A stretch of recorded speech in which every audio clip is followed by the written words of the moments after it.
Punta tayo kay Apo. Pagpasok pala ng dugout ni Hamadi Njay, humingi na siya kaagad ng tulong sa kanyang teammates. Pakiramdam daw kasi niya, nabubugbog na siya sa court, kaya naman daw maging aggressive naman daw ang kanyang teammates, lalo na sa depensa, at pahirapan naman nila ang NLEX. Agree naman si Coach Chito dyan, ang sabi, hindi pwede yung pinipisikal sila, tapos sila hinahayaan lang. For NLEX naman, very relaxed. Si Coach Boyet, ang sabi niya, very important to sustain their defense and keep sharing the ball. Anthony and the team. Well, trying to be a little bit more physical itong kupanan ngayon ng Kia. Sa tingin mo ba, yun ba talaga yung key? I don't know, but on that report of Apple, si Njay mismo nagsabi na yung mga teammates niya dapat maging agresibo. Paano naman siya?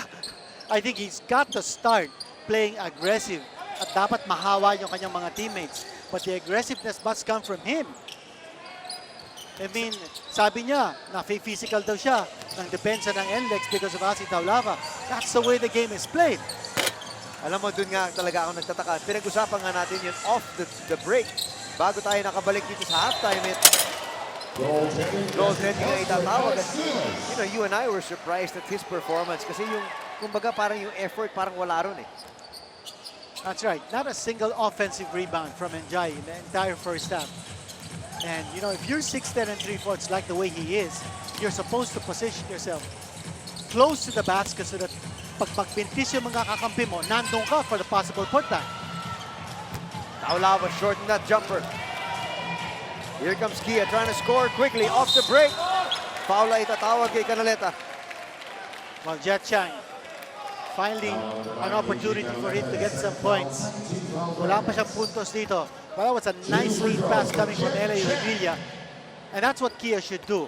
Alam natin, NLEX, not an up and down team. Kia is more of an up and down team, so they've got to be able to get going offensively in transition.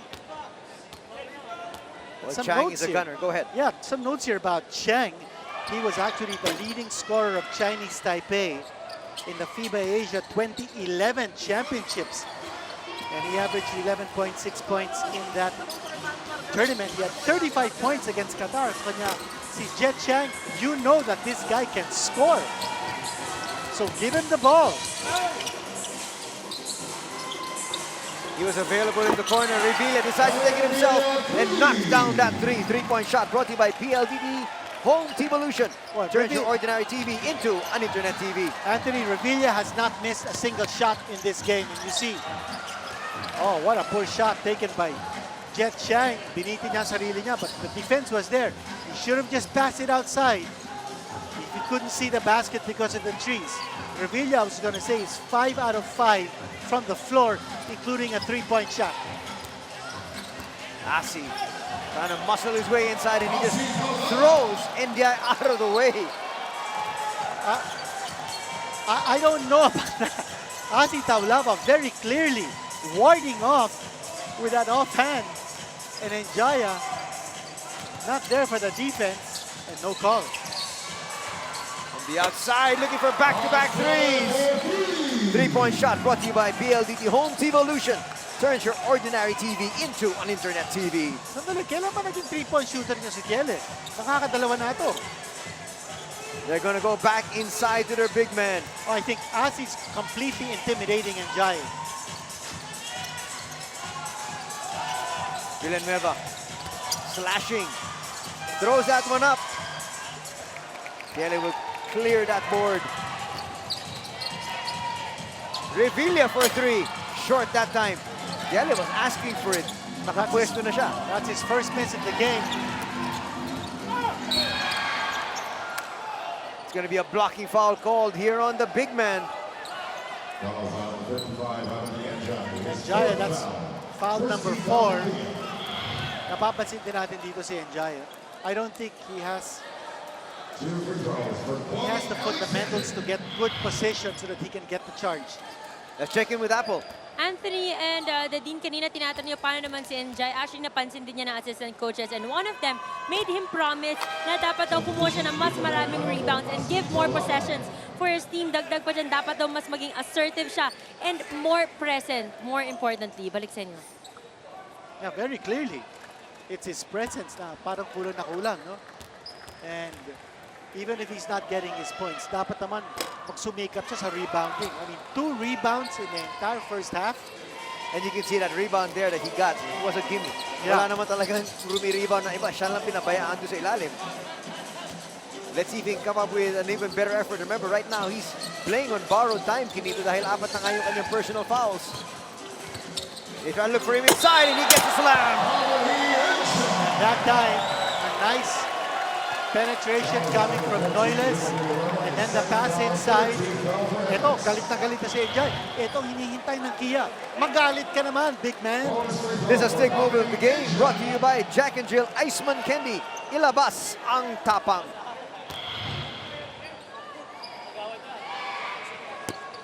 Oh, but still can't get the free throw. He's 0 out of 3 from the line, but only 4 points across his name. And if you're Kia, that's the play you need to run. But Njaya must make himself available to get the pass inside. NLEX laban sa Kia dito sa Ynares Center sa Antipolo.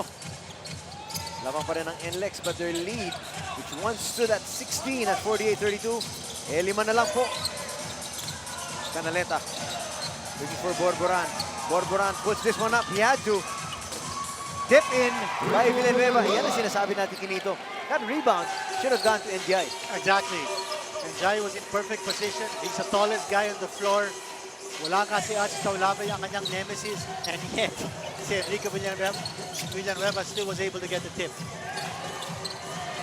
Nice basket inside. Nice drive. You know, despite the poor performance of Kia's imports in NJ, they're down by just 5 points. That is the inside presence na hinahanap kay NJ. It's going to be a turnover dito para sa Kia. But nakita natin doon, at least challenge in the shot of Alexander. Pinahihirapan at least yung mga shooters at saka mga gunners nitong kupunan ng NLEX. Tumutukod na ito si NJ. Parang ganun eh. I don't think he's prepared to play this game. Parang wala sa kondisyon. Kita mo, pinanood lang niya. Buti, pumasok yung tira ni Jonas. That was a wide open look. Not only that, kung wala si Ynares doon, si Villanueva pa yung nakakuha ng rebound. And Revilla waiting for Njai to get position. Diele to Revilla. Shot clock at 5. They'll have to put this one up. Here comes NLEX on the run. Alexander behind the back pass. And Villanueva converts. A nice pass coming from Alexander. You know, if you're an import, you don't always have to get the shots. Kung wala kang tira, ipasa mo. Villanueva now with 6 points to help out the cause of NLEX. 6:12 remaining sa ating third quarter. Looking for another 3-point shot. Chang cannot deliver. Foul ay tatawag kay Borboran. Hinawakan na lang niya si Ynares. Second personal foul ni Borboran. Ito yung napakagandang pass galing kay Alexander to Enrique Villanueva. Chang. Binibigyan siya ng espasyo para tumira. Canaleta clears the board. Nice box out.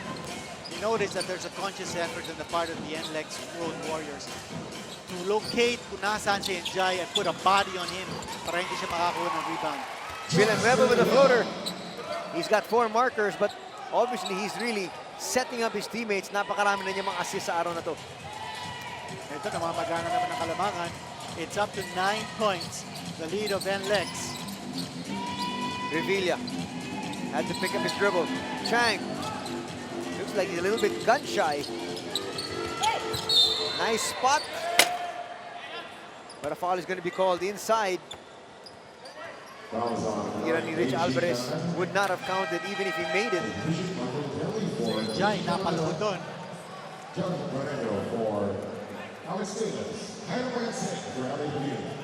Sports 360, Sundays, 10 p.m.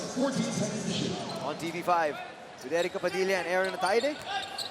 A new player on the floor, si Jonathan Pareño, who was undrafted in 2009 from Western State. Nice look by Chang. At least he's trying to create something dito para sa kanyang upunan. Yung sinasabi natin, Njai has to make himself available. He's got to be close to the basket para mabigyan siya ng pasa. Oh, making the free throw. He knocks it down. Swish! Well, si Njai, mga kaibigan, he played 4 years for Rutgers University.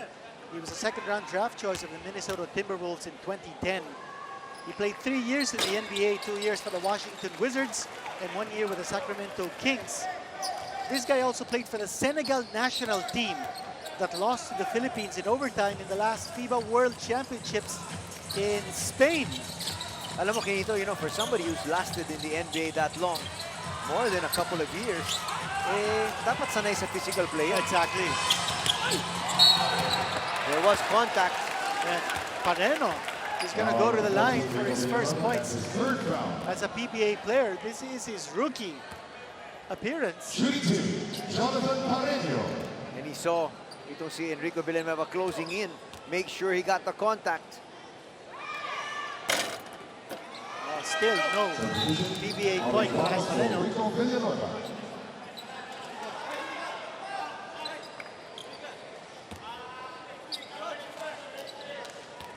Can he break the barrier here? Yes, he can. First point as a PBA player, and he cuts down the lead. Itong NLEX down to 6. Raimundo in the ball game for the first time. Ramos. Thought about it. Borboran, they go inside to Alexander. Nice move. At wala na talaga magagawa si Alvarez dun. He was beaten to the punch. You notice pag wala si Hasi Taulava, ilalaro ni Poet Fernandez si Alexander at the post. That's also the reason kung bakit nandiyan si Rich Alvarez to play defense against the big import.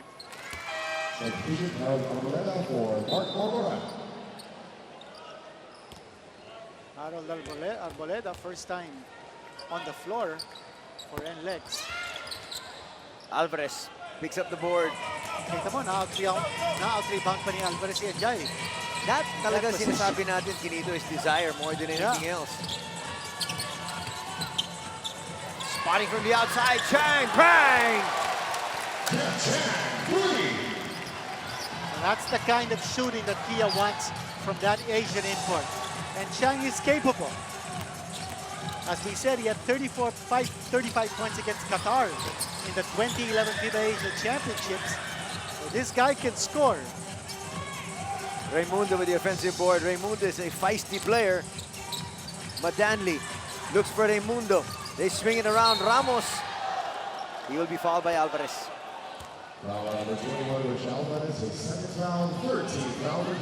Pangalawang foul na ni Rich Alvarez yan.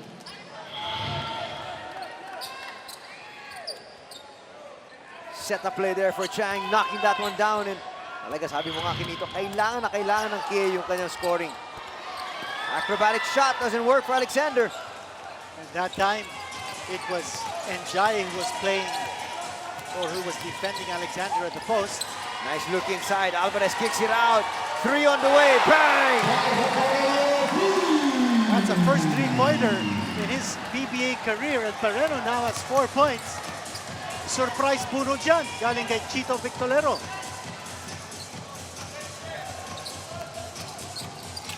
Raimundo inside, short. Here comes the rally na hinahanap ng Kia. Isa na lang ang kalamangan ng NLEX. Looking inside, Alvarez for 2. A nice inside play. That's right, and here's Alexander asking his coach for a timeout. And they're not calling a timeout. Well, sometimes coaches would want to let players play through it. Ito si Alexander nga, siya pa yung humihingi ng timeout. Raimundo for 3. Overshoots. Ramos with the offensive rebound. Alexander doesn't look like a happy camper at this stage. Masyado malakas yung pasa. Ramos thought about it. Shot clock down to 8. Alexander, will he create? Blocking foul na itatawag dito kay Rich Alvarez. Pangatlong foul na niyan, and he's actually only played here in the third. Paubos na yung shot clock ng NLEX. Rich Alvarez explaining something to the referee. He was called for the blocking foul. Lamang na po ang Kia. 60-59.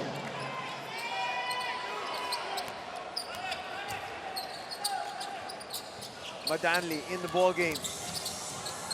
Ramos with a long two. Masyado malakas. Rich Alvarez battling it out there, but Alexander taps it to a teammate. Here comes Raimundo. Madanli thought about it. Hoists up a three, offline. NLEX getting repeated possessions dito. And again, Rich Alvarez has something to say to the referee.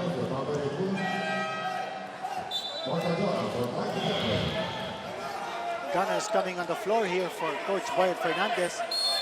Well, it looked like Alvarez had a point. It looked like it was off the foot of Ramos. Nonetheless, balik tayo sa aksyon.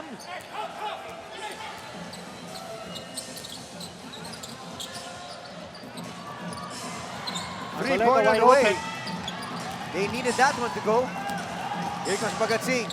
Swinging it to the other side. Chang gets blocked there by Alexander. What a way to play transition D, NLEX. Alexander with a major league block. Grabe yun, no? Kita mo, no? Papasok na yung bola sa loob ng ring. That nice acrobatic shot coming from Jet Chang, but swatted away by Alexander. Alexander magpapahinga muna ng sandali for the last minute and a half nung ating third. Asitaw laban na sa loob. And Diay nagpapahinga na rin. Joshua Webb in the game for the first time. Cardona inside to Asi. Asi's got to bring it out. Linganay with a floater. Nice patient execution for NLEX. A lot of players nakahawak ng bola that time, but Asi kept his composure, didn't force it, and they went around to find the open guy. Shot clock at 7. Nasa labas pa yung bola. Parena with the jumper. Cardona with the board. Ito na, tatakbo na naman ang NLEX. Time for one possession each. They've got a foul to give. We're talking of Kia. Ibibigay ba nila? Shot clock, nasa 7. Cardona nasa labas pa. Asi might be forced to take this one. Ang dalawang magkakampi. Naghabol. And one knocked the other one out of bounds. That's 14 seconds to go before the end of this quarter. A riotous third quarter that saw Kia storm back from 16 down to take a 1-point lead kani-kanina lamang. Deutschmann, nasa loob. 2 seconds remaining. Big basket there by Gazin. That's a three-pointer. And don't look now, that is the biggest lead of the ball game by Kia at 2. 63-61 after 3 quarters of play. Ibang klase pinakita ng koponan ng Kia rito, Kinito. Well, hitting the shots from the outside and Kia connecting with a total of 5 3-pointers in this quarter alone to get back to this ball game, despite still a so-so performance coming from Njaya, only with 6 points and 6 rebounds.